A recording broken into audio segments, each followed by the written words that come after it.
नमस्कार, स्वागत है आप सभी का देश और दुनिया की खबरों में। चलिए आज की प्रमुख हेडलाइंस पर सबसे पहले एक नजर डालते हैं। कर्नाटक में मचे भगदड़ पर भाजपा ने मुख्यमंत्री का इस्तीफा मांगा। संसद का मानसून सत्र 21 जुलाई से, सत्र हंगामेदार होने के आसार। अक्टूबर 2026 से होगी जाति जनगणना। राज ठाकरे बोले महाराष्ट्र में सिर्फ मराठी और अंग्रेजी पढ़ाया जाए। मध्य प्रदेश में वैन पर पलटा ट्रक, 9 की मौत। कोरोना के बढ़ते मामले के बीच केंद्र सरकार का मॉक ड्रिल। अमेरिका में 12 देशों के नागरिकों की एंट्री बैन। पाकिस्तान में अहमदिया मुसलमानों को ईद मनाने पर रोक। अमेरिका में कार्गो शिप में लगी आग। मध्य प्रदेश सहित देश के 25 राज्यों में बारिश का अलर्ट। एक बार फिर दिन भर की खबरों में आप सभी का स्वागत है। खबरों में आगे बढ़ने से पहले आप सभी से रिक्वेस्ट है, अगर आप हमारे चैनल पर पहली बार आए तो सब्सक्राइब करें और अगर फेसबुक पर देख रहे तो फॉलो करें। चलिए खबरों को विस्तार से जानते हैं। कर्नाटक में मची भगदड़ पर भाजपा ने मुख्यमंत्री का इस्तीफा मांगा। पहली बार आईपीएल विजेता बनने वाली रॉयल चैलेंजर बेंगलुरु का जश्न बुधवार को बड़े हादसे में बदल गया। विजेता खिलाड़ियों के स्वागत में यहां चिन्नास्वामी स्टेडियम के बाहर जुटी भीड़ में भगदड़ मचने से 11 से ज्यादा लोगों की मौत हुई, जबकि 33 लोग घायल हुए। इसको लेकर सामाजिक कार्यकर्ता स्नेहमयी कृष्णा ने कब्बन पार्क थाने में शिकायत दर्ज कराई। उन्होंने मुख्यमंत्री सिद्धरमैया, डिप्टी सीएम डीके शिवकुमार और क्रिकेट बोर्ड के पदाधिकारियों पर लापरवाही का आरोप लगाया।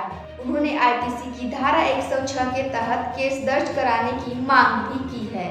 अगली खबरों में है संसद का मानसून सत्र 21 जुलाई से, सत्र हंगामेदार होने के आसार। संसद का मानसून सत्र 21 जुलाई से शुरू होगा। संसदीय कार्य मंत्री किरेन रिजिजू ने बुधवार को नई दिल्ली में इसकी जानकारी दी। रिजिजू ने बताया कि यह सत्र 21 जुलाई से 12 अगस्त तक चलेगा। किरेन रिजिजू ने यह भी कहा कि सरकार नियमों के तहत सत्र में किसी भी विषय पर चर्चा को तैयार है। साथ ही बताया कि सत्र के दौरान जस्टिस वर्मा के खिलाफ महाभियोग प्रस्ताव पेश हो सकता है। सरकार ने मानसून सत्र का ऐलान विपक्ष के स्पेशल सेशन की मांग के बीच की है। विपक्ष पहलगाम हमला, ऑपरेशन सिंदूर और भारत पाकिस्तान के बीच मध्यस्थता पर अमेरिकी राष्ट्रपति डोनाल्ड ट्रंप और सीडीएस अनिल चौहान के भारतीय जेट गिरने पर सिंगापुर में दिए गए बयान पर भी चर्चा की मांग कर रहा है। अगली खबरों में है अक्टूबर 2026 में देश में होगी जाति जनगणना।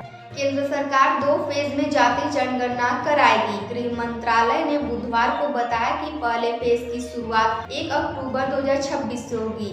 इसमें 4 पहाड़ी राज्य हिमाचल प्रदेश, उत्तराखंड, जम्मू कश्मीर और लद्दाख शामिल है। 1 मार्च 2027 से दूसरा फेज शुरू होगा। इसमें देश के बाकी राज्यों में जनगणना शुरू होगी। गृह मंत्रालय ने अपने प्रेस रिलीज में बताया कि जातियों की जनगणना के साथ साथ जनसंख्या जनगणना भी कराने का फैसला लिया गया है। इससे जुड़ा नोटिफिकेशन 16 जुलाई 2025 को आधिकारिक राजपत्र में पब्लिश किया जा सकता है। बढ़ते हैं अगली खबरों में। राज ठाकरे बोले महाराष्ट्र में सिर्फ अंग्रेजी और मराठी पढ़ाई जाए। एमएनएस नेता राज ठाकरे ने महाराष्ट्र सरकार से अपील करते हुए कहा वो लिखित आदेश जारी करे कि पहली कक्षा से बच्चों को सिर्फ मराठी और इंग्लिश पढ़ाई जाएगी, हिंदी को अनिवार्य नहीं किया जाएगा। उन्होंने बुधवार को मीडिया से बातचीत में कहा कि सरकार ने पहले 3 भाषाएं पढ़ाने का फैसला लिया था और अब हिंदी की किताबें भी छप गई हैं। अगर सरकार अब फिर से हिंदी को जरूरी करती है तो एमएनएस आंदोलन करेगी। अगली खबर है मध्य प्रदेश में वैन पर पलटा ट्रक, 9 की मौत। मध्य प्रदेश के झाबुआ में मंगलवार से बुधवार की रात सीमेंट से भरा ट्रॉले ने पहले इको वैन को टक्कर मारे, फिर घसीटते हुए ले गया और वैन पर पलट गया। वैन सवार 9 लोगों की मौत हो गई। 5 साल के बच्चे समेत 2 गंभीर घायल हैं। हादसा भावपुरा गांव के पास कल्याणपुरा में हुआ। इनमें 4 बच्चे, 3 महिलाएं और 2 पुरुष शामिल है। ट्राला चालक मौके से फरार हो गया। आज की अगली खबर है कोरोना के बढ़ते मामले के बीच केंद्र सरकार का मॉक ड्रिल। देश में कोरोना के मरीजों की संख्या लगातार बढ़ रही है। दिल्ली और गुजरात में बुधवार को सबसे ज्यादा 64 मरीज सामने आए। इसके बाद उत्तर प्रदेश में 63 और पश्चिम बंगाल में 60 मरीज मिले।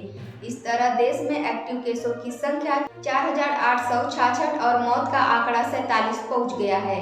इस बीच केंद्र सरकार आज देश भर में मॉक ड्रिल करेगी। केंद्रीय स्वास्थ्य मंत्रालय राज्यों के अस्पतालों में कोरोना से जुड़ी तैयारियों की जांच करेगा। अगली खबर है, अमेरिका में 12 देशों के नागरिकों की एंट्री बैन।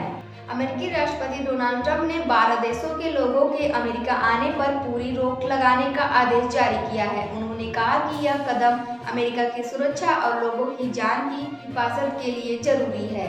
यह बैन 9 जून से लागू हो रहा है। इसके अलावा 7 देशों के नागरिकों पर आंशिक रोक भी लगाई गई है।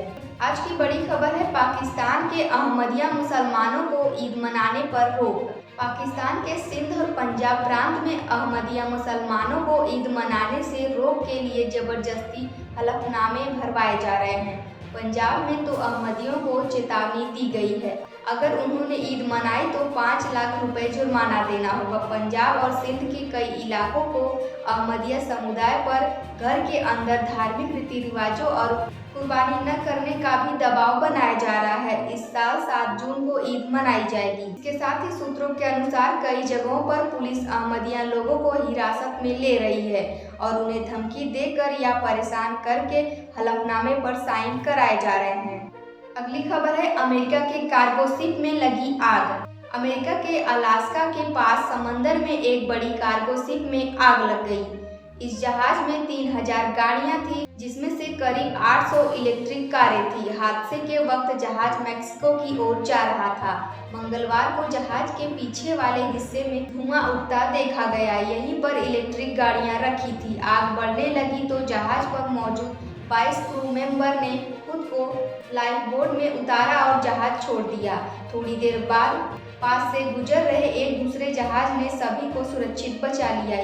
आज की अंतिम खबरों में है, मध्य प्रदेश सहित देश के 25 राज्यों में भारी बारिश का अलर्ट। देश के पूर्वोत्तर राज्यों में लगातार बारिश से बाढ़ और लैंडस्लाइड की स्थिति में कोई सुधार नहीं है। असम में बुधवार को बाढ़ में 2 और लोगों की मौत हो गई। इसके साथ ही 24 मई को मानसून आने के बाद से राज्य में अब तक 19 लोगों की जान गई। 21 जिलों में 6.8 लाख लोग बाढ़ से प्रभावित हैं। अरुणाचल प्रदेश में अब तक 12 लोगों की जान गई है, जबकि 2 लोग लापता हैं। उनकी तलाश के लिए सर्च ऑपरेशन जारी है। पिछले 11 दिनों में पूर्वोत्तर राज्यों में कुल 49 लोगों की जान जा चुकी है। आज की खबरों में इतना ही। कल फिर मिलते हैं नई देश और दुनिया की खबरों के साथ। आप सभी को शुभ संध्या।